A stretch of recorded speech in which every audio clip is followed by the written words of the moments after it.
साथ संगत जी, वाहेगुरु जी का खालसा, वाहेगुरु जी की फतेह। आज हम जिस घटना के बारे में जानने जा रहे हैं ये सच्ची घटना है। गुरु नानक देव जी के समय की घटना। उनके समय में एक कातिल हुआ है, शेख सज्जन इसका नाम है इतिहास में। एक टाइम था उस कातिल का कि उसे गिनतियां याद थी कि मैं इतने कत्ल कर चुका हूं, लेकिन एक टाइम ऐसा भी आया उसके ऊपर कि उसको पता ही नहीं मैंने कितने कत्ल कर दिए हैं। मन जोड़कर रखना, आज हमारा जीवन पलटी खा जाएगा इस घटना को सुनकर, और एक नया रास्ता मिलेगा उस परमात्मा से आगे जुड़ने का। तो सबसे हाथ जोड़कर बेनती है मेरी, इस वीडियो को एंड तक जरूर देखें और अपने लिए समय निकालें। तो बिना किसी हिचकिचाहट के इसको शुरू करते हैं। गुरु नानक के समय की ये घटना। गुरु नानक देव जी उस एक दरख्त के पेड़ के नीचे बैठे हैं, आंखें बंद है, समाधि लगी हुई है, निरंकार के चरणों में लीन है। एकदम आंख खोली और खड़े हो गए। मर्दाने को बोलते हैं, मर्दानो मर्दाने चलो चले। मर्दाना बेनती करता है, महाराज कहां जा रहे हैं हम? महाराज कहते हैं हमें निरंकार का हुक्म हुआ है, उस अकाल पुरख का हुक्म हुआ है हमें कि एक अत का पापी इतने कत्ल करता है अपने स्वार्थ के लिए, इतने कत्ल किए हैं गिनती ही भूल गया है कि मैं कितने कत्ल किया। अब सोच रहा है कि रुका नहीं जा रहा उससे कि मैं इस कत्ल को कैसे रखूं। नॉन स्टॉप चल रहा है। नगर के बीच में उसने दो द्वारे बनाए हुए हैं, एक तरफ मस्जिद बनाई हुई है, एक तरफ मंदिर, इसको ठाकुर द्वारा कहते हैं। भगवे कपड़े पहने हुए हैं, साधु वाला लिबास पहना हुआ है, गले में माला, हाथ में माला, कमंडल एक साथ में रखा हुआ है। कोई मुसलमान आ जाए तो अल्लाह अल्लाह करता है, लेकिन जब कोई हिंदू आता है क्या करता है? सारे जपो साथ में राम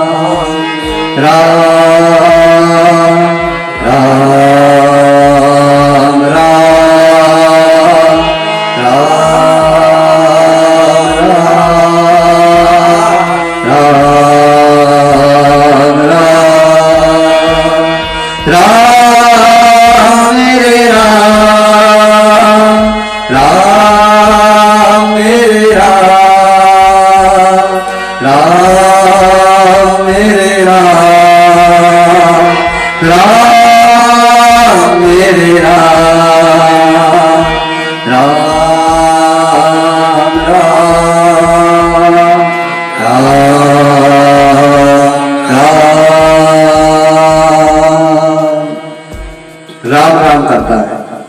जब कोई हिंदू आ जाता है तो राम राम करता है, कहता है आप हमारे अतिथि हो, आओ हमारे घर में चलो, खाना वाना खाओ। एक बेड भी बनाया हुआ है, आराम विश्राम आलय जिसको बोलते हैं, वहां पे आराम करवाता है। जब रात हो जाती है, वो बंदा सो जाता है, तो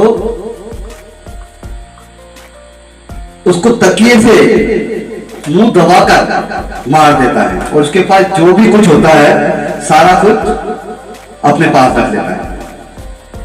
मंदिर के पीछे ही एक कुआं बना हुआ है, उसकी लाश को उठाकर उस कुएं में फेंक देता है, ताकि सबूत कोई नहीं रहता वहां पे। जब सदगुरु जी वहां पे पहुंचे, गुरु नानक देव जी दूर से ही देखता है धक धक करता हुआ चेहरा, अपने चेलों को कहता है, आ लगता है बहुत धनवान लोग आ रहे हैं, बहुत धनी आदमी आ रहा है, आज तो हमने माला माल ही हो जाना है। सदगुरु जी गए थे वहां पर मंदिर के आगे चौकड़ा मार के निरंकार में जाके फिर लीन हो गए। ये वहां पे चक्कर मारता है कि मैं बात हुई मेरी, एक बार आता है, 2 बार आता है, मेरी बात हो उस धनवान से, ताकि अपने काम को अंजाम देने का इसको मौका मिले। सदगुरु जी ने थोड़ी देर के लिए आंखें खोली तो इसको मौका मिल गया बात करने का। बेनती करता है, आप हमारे अतिथि हो, आओ भोजन करो, हमने अपना यहाँ पे विश्राम आलय बनाया हुआ है, आराम भी करो, बाहर से आए थक गए हो तो। सतगुरु जी कहते नहीं भाई, हम यहीं पे ठीक हैं, हमें यहीं पे रहने दो। तो इसका उस टाइम समय तो जोर चलता ही नहीं और ये अपना वापिस चली जाती है। फिर होती है रात।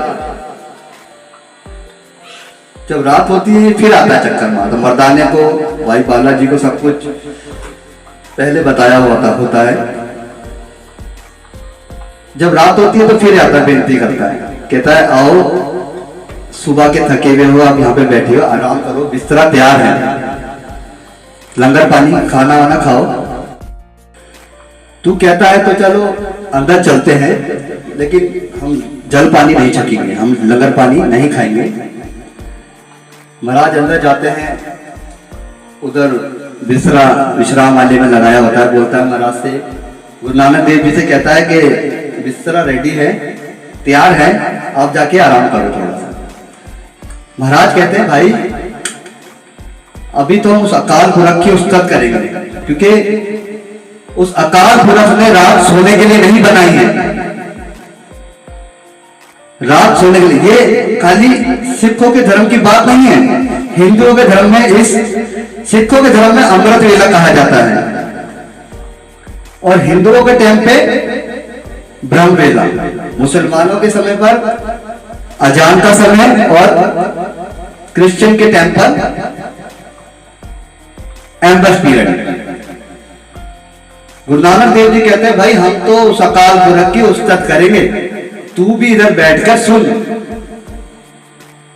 जब गुरु नानक देव जी ने बोला कि हम उस अकाल पुरख की उस्तत करेंगे, तो सज्जन ठग सोचता है कि भाई चलो ठीक है, आधा घंटा करेंगे, 1 घंटा करेंगे, उसके बाद सो जाएंगे, सुन लेता हूं बैठ के। तो महाराज ने उधर कीर्तन शुरू करा। कीर्तन में मर्दाने कहा भाई धुरो बाणी आई है, रबा बजा मर्दाना।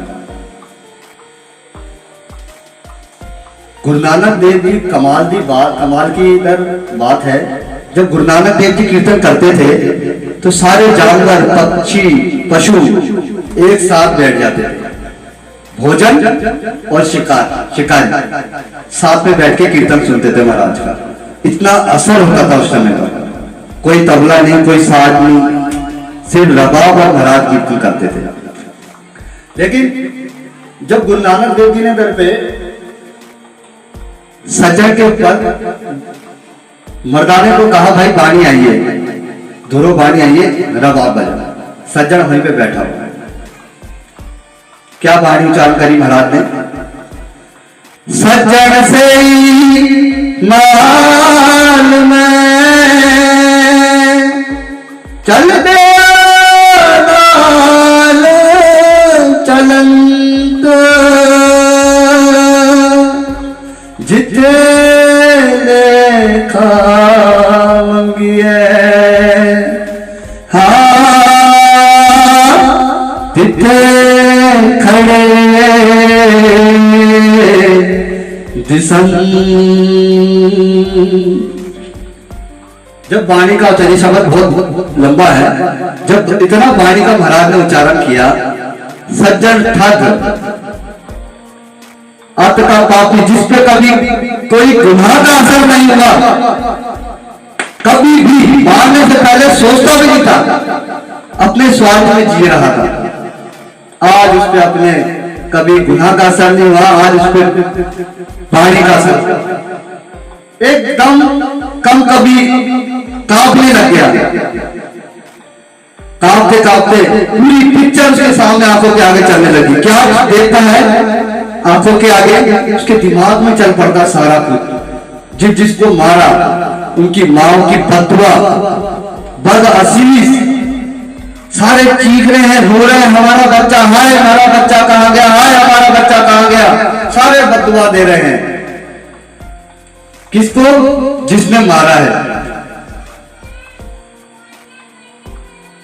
जिस पे कभी अपने गुनाह का असर नहीं हुआ, आज उसे अपने गुनाह की सजा दिख रही है कि मेरे साथ शरीर छोड़ने के बाद होगा क्या होगा मेरे साथ। सारे गुनाह उसको नजर आ रहे हैं, कांप रहा है, एकदम शरीर से कांप रहा है, एकदम आंखों से आंसू महाराज के गुरु नानक देव जी के पैरों को प्रवाहित हो गया रो रो के। कहता है बचा लो महाराज, मुझे बख्श दो। महाराज ने दर पे बेनती करी, भाई ऐसे नहीं बख्शा जाता, कितने अभी तक तूने मारे हैं।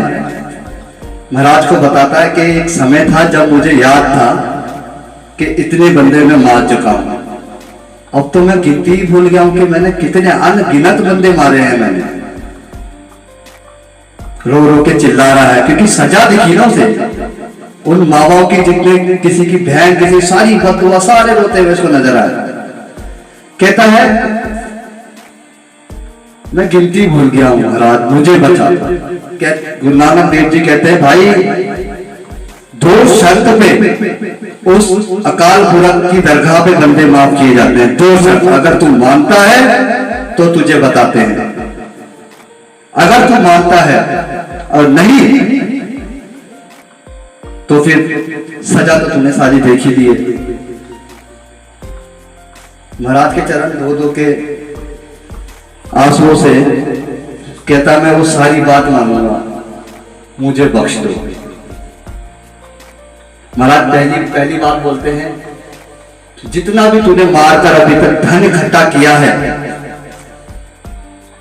उस धन को गरीबों में बांट दे। पहली शर्त। और इसी के साथ ये प्रण कर कि मैं आज के बाद कोई ऐसा अपराध नहीं करूंगा जिससे लोगों को दुख पहुंचे। क्योंकि एक्चुअल में क्या है, महाराज ने बताया भाई कर्तव्य को बताया धर्म है और प्रेम ही ईश्वर है, और जो सेवा है उसको महाराज ने उसको पूजा बताया।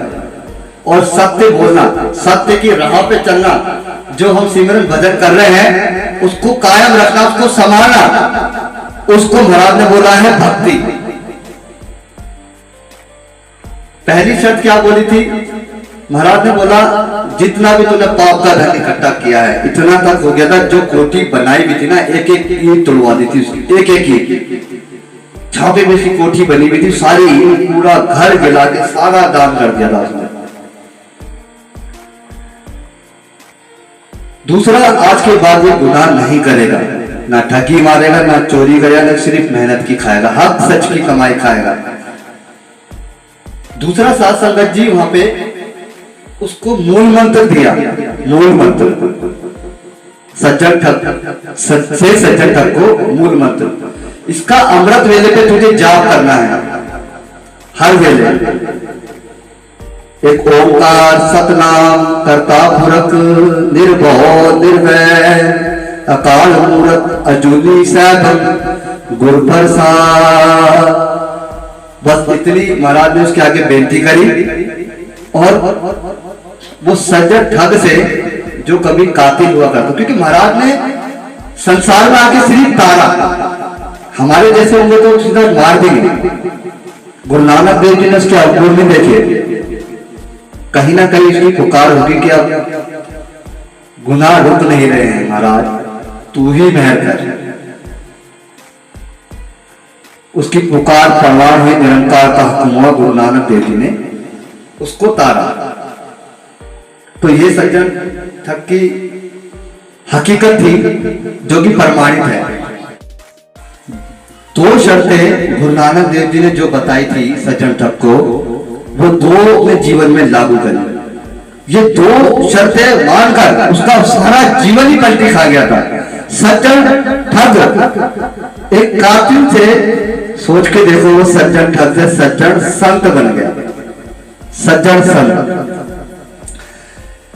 इससे हमें क्या सीख मिलती है कि हमने जो अवगुणों को त्यागना है ना, वो आज ही कर ले, आज ही। क्योंकि रावण का ज्ञान है, ये मेरा नहीं है। रावण, जब राम ने लक्ष्मण को बोला कि जाके ज्ञान ले ले, बहुत बड़ा ज्ञानी है, बहुत बड़ा ज्ञानी है, जाके ज्ञान ले ले। जब लक्ष्मण गया वहां पे तो सर पे जाके खड़ा हो गया, अखा नहीं खोली थी रावण ने, आंखें नहीं खोली। जब दोबारा गया राम के पास तो राम जी ने कहा, लक्ष्मण ने बेनती करी राम से कि महाराज वो तो कुछ ज्ञान ही ले रहा। बोला, राम जी कहते हैं भाई ज्ञान सर पे खड़ा होके नहीं मिलता, ज्ञान मिलता पैरों पे जाके, जाके पैरों पे खड़ा हो, फिर तुझे ज्ञान मिलेगा। जब लक्ष्मण जी पैरों पे गए तब आंख खोली, मुस्कुराए, कहता है लक्ष्मण, कोई भी शुभ कार्य करना हो ना जीवन में, उसे कल पे कभी मत टालना, कल पर कभी मत टालना। नहीं तो जो मेरा आज ये हाल हुआ है ना, मैंने श्री राम को पहचाने थे, इतनी देर कर दी जो ये मेरा हाल हुआ है आज। कोई भी शुभ कार्य करने से पहले उसको कल पे नहीं, उसको आज पे ही टालना। मुझे जो कर्म छोड़ना है, जो अवगुण त्यागने हैं, वो आज ही त्यागने हैं। और अपने जाके शीशे के आगे खड़े होकर देखो अपने अवगुणों को, सारा पता लग जाएगा कि मैं कितना पानी में हूं, मैं कितना हवा में हूं।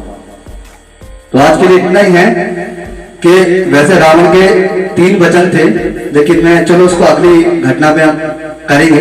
लेकिन हाँ, शुभ कार्य पे तो अपना ध्यान देना, ताकि हमारा भी जीवन है सदगुरु है राम, हमारा भी जीवन बदल दो, जैसे उससे एक सज्जन कातिल का बदला। तो इतनी बेनती परवान करो। साथ संगत जी, वाहेगुरु जी का खालसा, वाहेगुरु जी की फतेह।